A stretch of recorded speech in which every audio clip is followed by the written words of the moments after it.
What an appropriate song to have before introducing Michael, because every time we sing it, I think of the two of us going to Washington, D.C. for the National Day of Prayer, riding slightly over the speed limit, and I would keep thinking, the heavens beckon me from heaven's open door.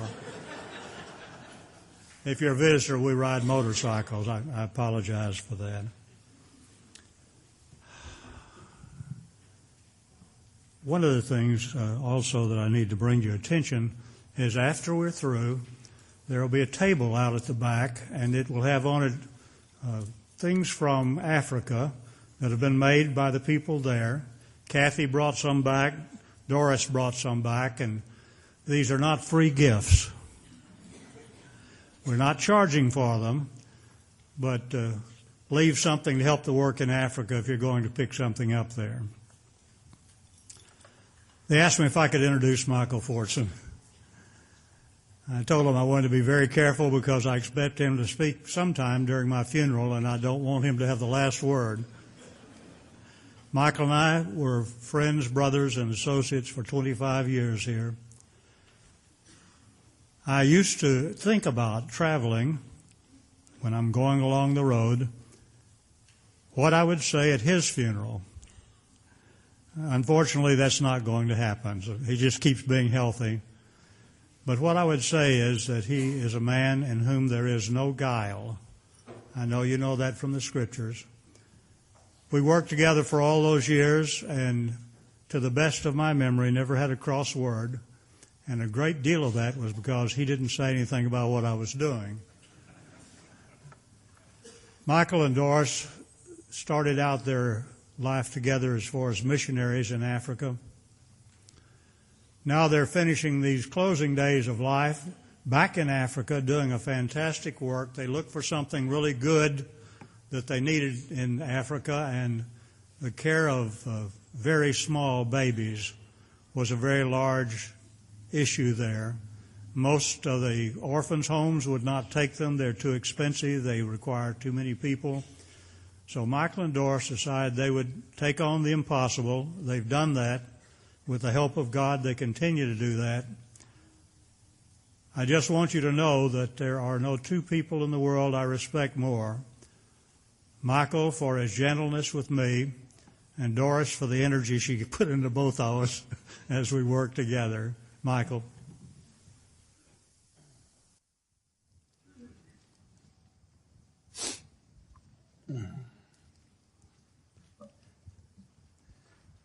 Well, it's a pleasure to be here this morning. You know, we spent 30 years here in Nacogdoches at the Yellow House. Really good times. So we feel like we're just coming home when we come back here. We're among friends and we're among family.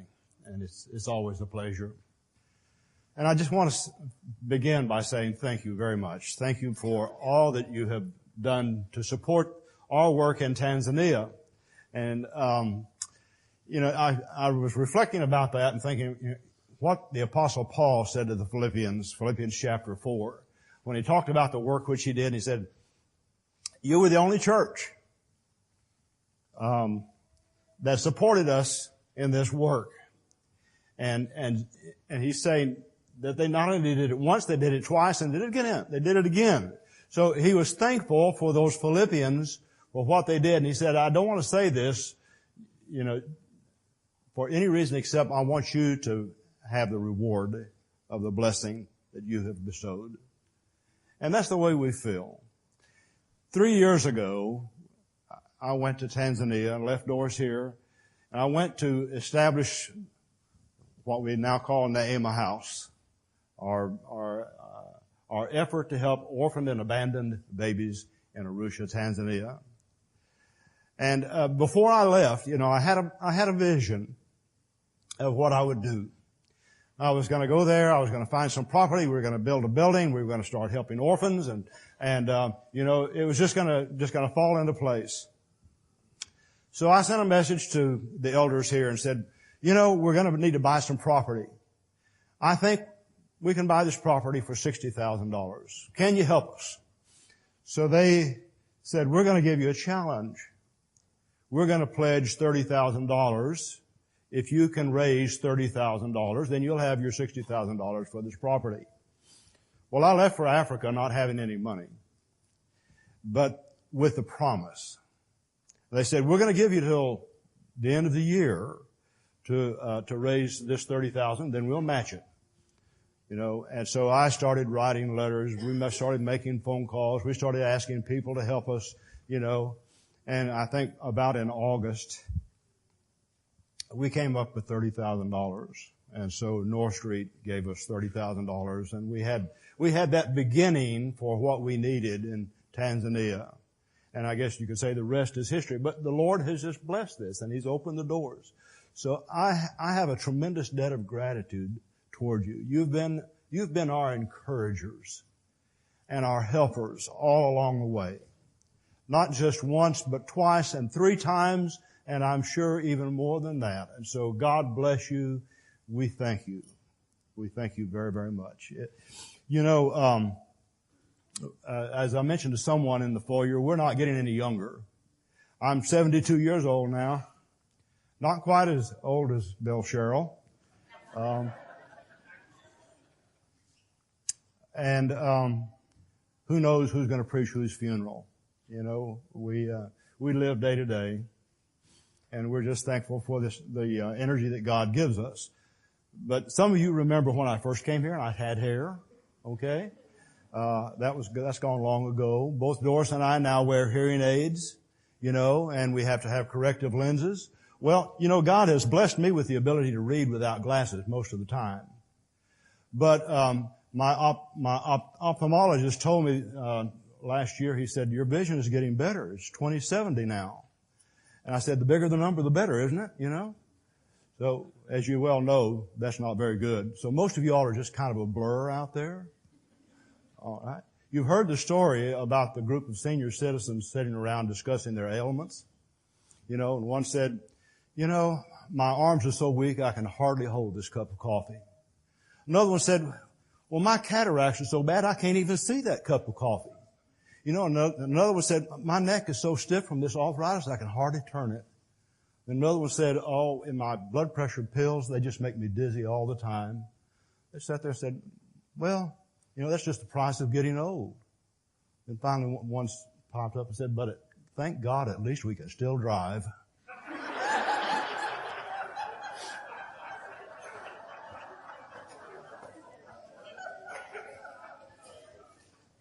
That's kind of the way we are. At least we can still drive.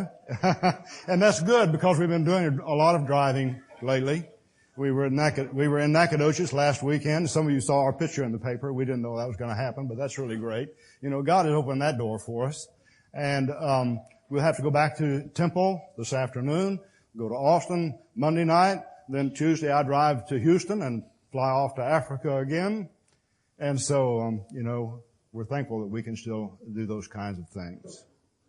Well, I'm going to talk to you some about what God is doing in Africa. And as you know, we established Neema House 3 years ago. And God has blessed us with being able to care for a lot of babies there. And we just are thankful for that and thankful for your participation. Doris told me not to start out with a sad picture, so I wanted to show you this picture. You know, this is a recent photo of some of our babies. Can we see it? Am I in the way? Tell me. Okay. All right. All right. Turn the lights down in the front. All right. There we go. So these are some of our older babies, our little girls. Doris calls this a bevy of beauties. All right. So that's what we're starting out with. We want you to know that we have some beautiful babies there. And they don't always come in very beautiful, but before long, they're well fed and well clothed and well cared for. And that's what our goal is. And our goal, of course, is not to keep these babies, but to have them in a forever home. We try to find homes for them, either one of their extended family members to take them home or to find an adoptive family. And I'll be talking a little bit more about that in just a few minutes. Well, Curtis told me I needed a slide to kind of start out things, and so this is my opening slide, really. And our scripture that I've taken from this is Matthew chapter 25, verse 40. You know, that's the passage where Jesus talks about the final judgment. And, I guess who's going to be in heaven and who's not going to be in heaven. And he talks about feeding the hungry and taking care of the sick and visiting those who are in prison and all of that. And he says, inasmuch as you've done this to one of the least of these, my brethren, you've done it unto me. And that phrase has really struck with me. One of the least of these, when we start talking about going to heaven, there's lots of things that we can think about. The criteria that Jesus used for who's going to go to heaven and who's not going to go to heaven, it was not about doctrinal purity, even though that's good and important. And it was not about how often you pray. It was not about how often you attend church. It was not how good of a person you were. But the criteria he used was, did you help those who were in need? Did you help the least of these? And how important that is. And I know that this congregation is concerned with that. It has been all along, from the beginning of the Harvest House and other ministries that we've had. You've always reached out to the poor. But that's such an important thing for all of us to keep in mind. And it's not just what is your church doing? What are we doing collectively? What are you doing as an individual? We're not going to be judged as a church. We're going to be judged. We're going to stand before God and be judged as individuals.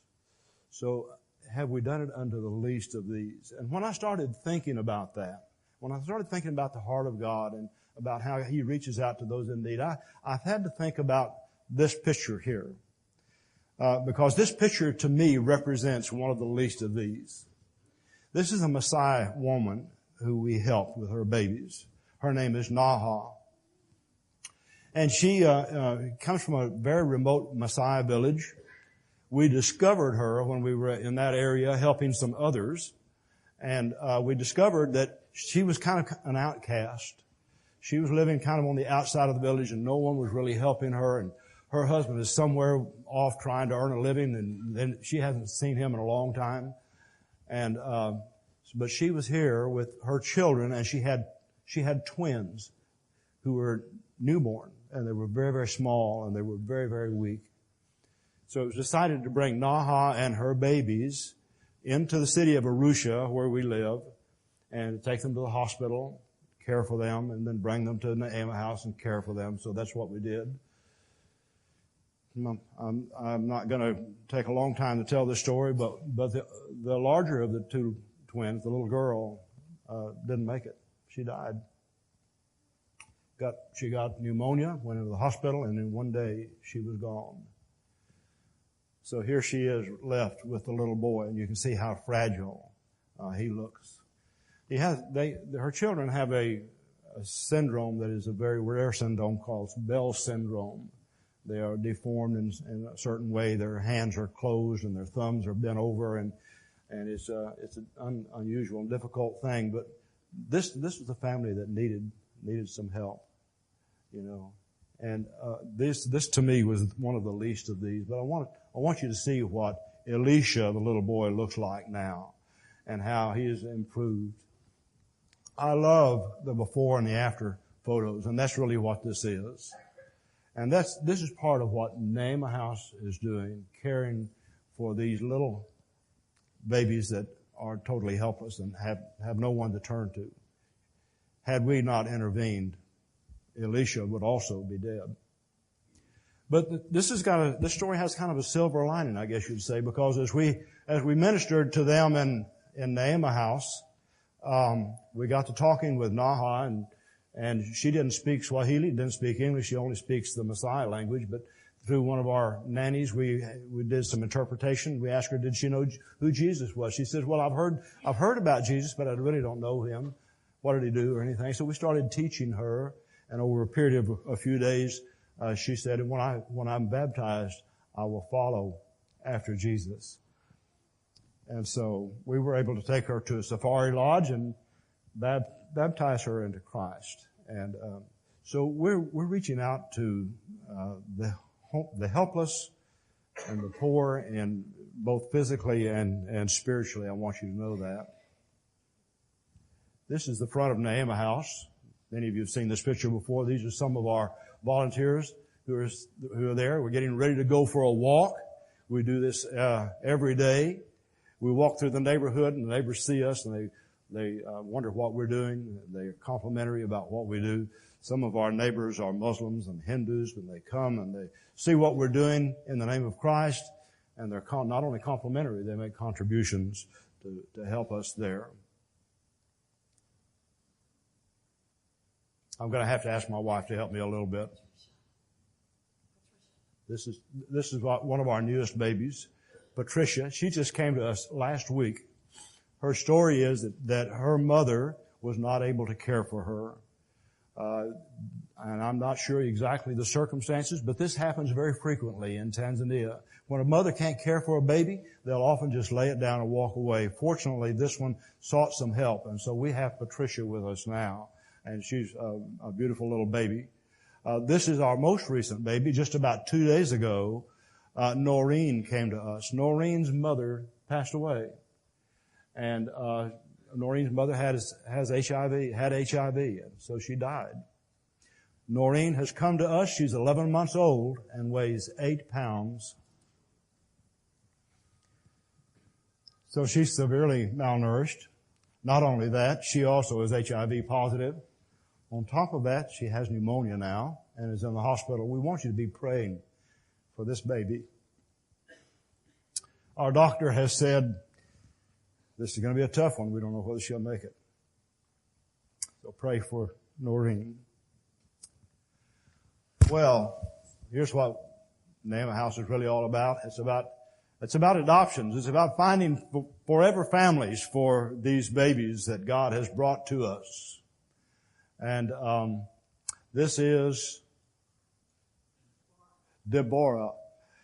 Deborah, an abandoned baby, and she was with us for a period of time, but we found a Tanzanian family, Christian family, who could adopt her. This is Matt and Kelly Erdman and their little girls, handing Deborah over to her new mom. And we're so happy to be able to do that. This just thrills our hearts. This is our goal to happen. I want to show you a few pictures of where our first baby came from. Most of you know our first baby is named Frankie. Frankie's a great little character. Everyone who comes to Neema House falls in love with Frankie. But Frankie comes from a remote Messiah village. And we started helping that family because he was one of a set of triplets, and Mom didn't have enough milk to feed him.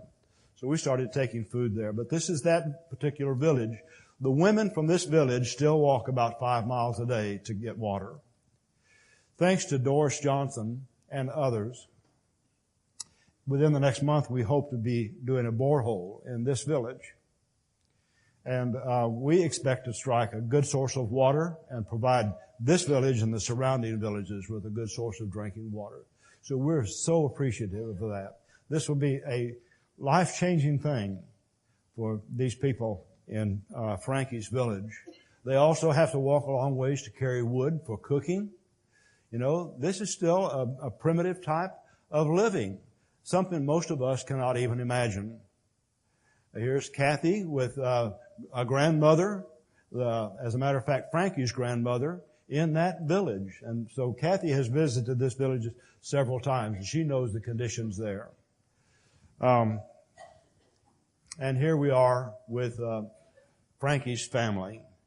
His mom, his dad, his grandmother, his triplet sisters in the orange there, and his half-brother Meshach.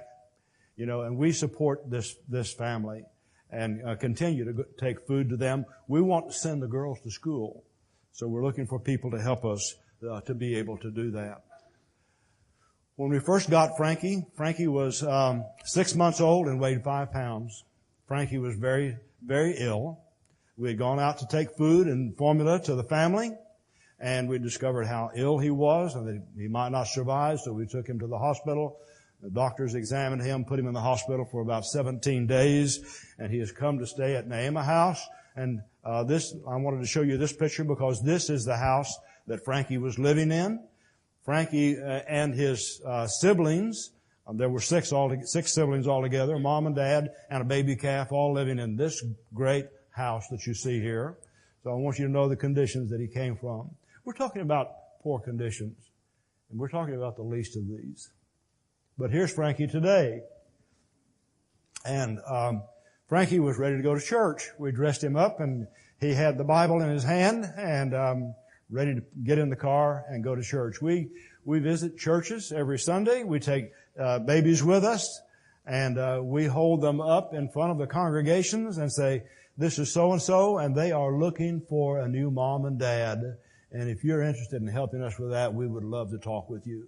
And God has blessed that ministry. So we're being proactive in what we do with that. This is another one going to church. This is Caroline Sue. And we took her to church. Caroline Sue has also been adopted. Isn't that great? Here's our daughter Rebecca with little Maxine. Maxine came to us as a premature baby, about 2 pounds. We almost lost her. And our daughter Rebecca, who is an EMT, was able to breathe for her for over an hour. And the baby survived. And here is Maxine today. And Maxine has also been adopted by a great family. And here we have Dorothy. Baby Dorothy was abandoned in a gravel pit as a just born. I'm correct, am I not? Okay. At 72, my forgetter is working pretty good here. Okay. So I need a little help and a little prompting. So Dorothy was abandoned in a gravel pit. The placenta and umbilical cord were still attached. Newborn, but she was found. Came to Neema House after being in the hospital for a few days. And I want you to see Dorothy today. And I think Dorothy is still looking for a mom and dad. Here's Philip. Philip came to us after being abandoned at the hospital. And here's Philip today. And here we have Christopher. Christopher was abandoned on the side of the road. He was covered in black dirt. And here we have Baraka. Baraka has been adopted by a European family that lives in Tanzania right now. Baraka was abandoned in a house. His diaper was stuck to his bottom and had to have help getting that cut off. All of our babies have a tragic story or we wouldn't have them. And that's the absolute truth. They've all lost a mom. And so they need someone to help them. This is baby Innocent. Innocent was abandoned in a pit latrine. He was left floating in a pit latrine. Maggots were in his ear, but someone was able to get him out. And he is now being fostered. And here we have Kathy. All right. Kathy, another abandoned baby. Kathy is someone in this congregation, I've forgotten exactly who, is helping support Kathy. And so we're, all right, Kathy and Kathy. All right. And this is Dawson. Dawson, also an abandoned baby, and is being supported by someone here at North Street. So we really appreciate that. Here's some of the statistics you might like to see. We've had, altogether, from the beginning until now, we've helped 73 babies. We've helped, I can't read. Help me with this, because I can't read it. You would think that I would make provisions for that, but I haven't. All right. So 31 currently at Neema House right now. 31. All right. And 14 adoptions and 16. Okay, you can read. You don't have to read that for you. All right. So we also help babies who are not at Neema House. We have a number of babies that we help, that we call off campus. You know, how much better if a baby is really in need, but if we can keep them in their home and help them, isn't that better? So here's twins who were born in a Messiah village. We're surrounded by Messiah villages, by the way. This is an area of a lot of Messiah people. So the mothers simply did not have enough milk to feed these babies, and we go out every month and provide food and powdered milk for this family. This is another one. Here's Kathy with the mother of Omari. Omari came and was at Neema House for a period of time, and we cared for him because the mother was incapable of doing it. It was finally determined that she could take the baby back, but we are helping and supplementing that. But this is Omari's home. Kathy went to take Omari and his mom back home, and this is where we found that she lived. I mean, the house has holes in it, the roof has holes in it, but this is where she lives. We're wanting to be able to do something more for this family. And I want to tell you that in the near future, Neema House, as we develop our new property, we will be building a mothering center. And the mothering center will be specifically for mothers like Omari's mother, who's standing next to Kathy. And we will have classes where people can learn skills and be educated in how to run a small business of their own and encouraged to develop a business. When we started talking with Omari's mom about what would you do if you had an opportunity, how would you like to, start a business? She had no concept of that. She'd never thought about, could I do anything that would bring in some money that would help support me and my family? She had never even thought about that. But after a period of time, she said, well, maybe I could do hair. So then they started talking about, well, what would you need if you wanted to have a business to do hair? You'd need a place, you'd need some scissors, you'd need some combs, blah, blah, blah, And so she just started thinking about that. So that's the kind of thing we want to be able to do to help these mothers, because as Doris says almost every time she talks, the babies are not really the problem. The babies are the result of the problem. The problem is poor and uneducated and desperate mothers who don't know what to do with a baby.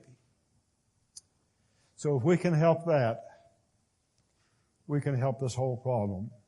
It's just part of the whole goal that we have for Neema House. So here's our staff at Neema House. As you well know, with 31 babies in one house, that's a lot of babies and a lot of diapers. It takes a lot of people to handle that. We have 32 full-time staff members. We have a lot of nannies, over 20 nannies. We have cooks and cleaners and drivers and guards and house cleaners, and we have a lady that does nothing but wash diapers all day. As you can well imagine, we need to do that. So we don't know how this happens. As you well know, this is not Doris and I.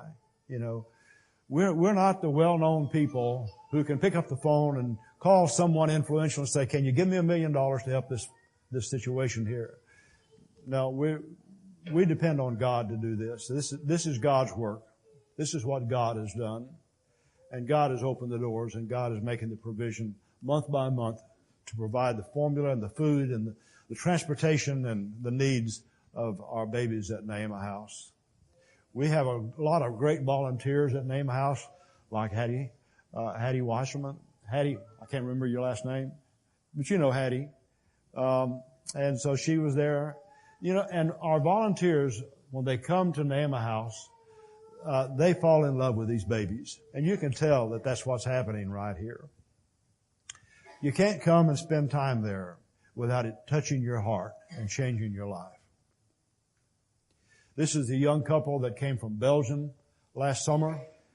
She is a teacher. He's a young med student ready to be a doctor.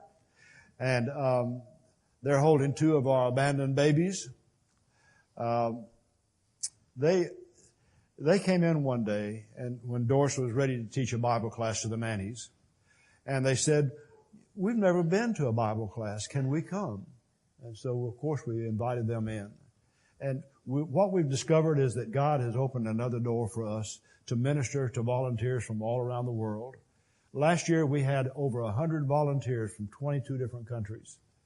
And what a ministry that has become. God has just opened more doors.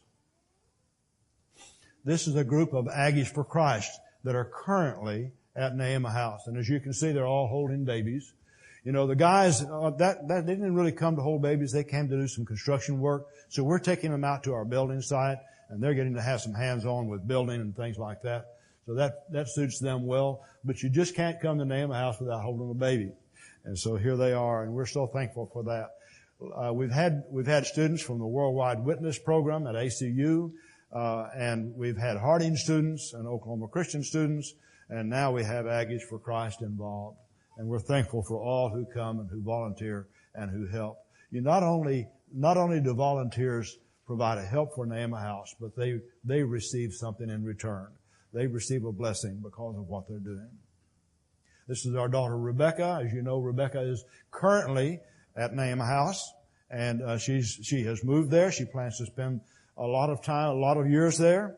So she's helping with the small babies here. But as you also probably know, she recently broke her ankle. It was a very bad break, and I went back to Tanzania just last month to help her through the surgery and all of that. I wanted to show you this picture. This is her surgeon, and this is the hospital conditions that you see, the paint peeling off the walls and what have you. I'm able to report that the care she received was good care. The facilities were very dated and very questionable. But she got through that, and she is recovering now. I'm taking back an orthopedic boot with me when I go on Tuesday. And, we hope within a couple of months that she'll be completely recovered from that, continue on with her work there. All right. This is I may have shown this picture to you in the fall, but this is the property which you helped purchase. It's a hillside property facing Mount Meru, the 5th tallest mountain in Africa. It's a beautiful, scenic piece of property, almost 10 acres that God has just blessed us with. And so we're so thankful for that, and we are beginning to develop this right now. This is the first thing that we actually built on that property. This was about 2 months ago. We had a foundation that contributed about $15,000 for us to buy an auxiliary generator to power our mission there. And so we were able to get that, get it delivered. We had a slab poured for that, and bolted it down, and went out with some of the children to take pictures of it all. And after I left a month and a half ago, then they completed the building around that generator. So this is actually our first house at the new Neema village. And most of our houses will be something similar to this. They'll have a green metal roof, and they'll be made out of cement. And we have that underway already. Here's the foundation that is already out of the ground for our widow's home. As I tell people, we are a James 1:27 ministry. We are wanting to help orphans and widows. And so this is going to be the new widow's home. And the foundation is up, and that will be completed soon. Here's an interesting thing. Here's the container. I'm sure you heard a lot about the container. I'm sure Marty Ellis probably bugged you all a lot about, let's fill up this container for Neema House. And that was back in January. We're so thankful for Marty Ellis and all of you who contributed things to fill up this container. There's an interesting story about this container. After months of finally got to the property, as you can well see. And this crane followed that container all the way up the mountain and got ready to offload it. And then they discovered that we had a 7-ton crane and a 10-ton container. And so only in Africa, So it took a day for them to kind of think this through and say, how are we going to get that container unloaded from this truck and put it on the place where it's supposed to be? And so finally, after a lot of discussion and effort, as you can see, what they did was they unloaded part of the container. And so we have things all over the ground there. And finally, late in the day, they were able, as you can see, the truck is leaning pretty good there. They were able to lift the container and get it put where it's supposed to. And then they had the task of trying to put the things back in, because we don't have a place to put any of these things right now. We're still in the process. So, but we've got them there. So anyway, here's kind of our closing scripture from Psalms 90 verse 17, which asks for the Lord to establish the work of our hands for us. We think this is an important scripture because what it does, it shows that we are depending on God. We want Him to do this for us. We sure can't do it for ourselves. That's the truth. John Bob, I remember this scripture from experiencing God, from Psalms 20 verse 7. Some people, they they trust in horses and some in chariots. But we trust in the name of the Lord our God. And that's really where it's at. We have to trust in God to do the work. And God has opened the doors, and God has provided, and God does that by using people just like you. So we are so thankful. And we want you also to put your trust in God. Well, that's the presentation for this morning. Thank you for paying so much attention so well. And we'll close by offering an invitation. If you want to put your trust in God today, you want to come and become part of God's family by putting on Christ in baptism, that's what we would encourage you to do. If you have any other needs, you can come for prayer, and we'll be glad to pray with you. And let's stand together now and sing.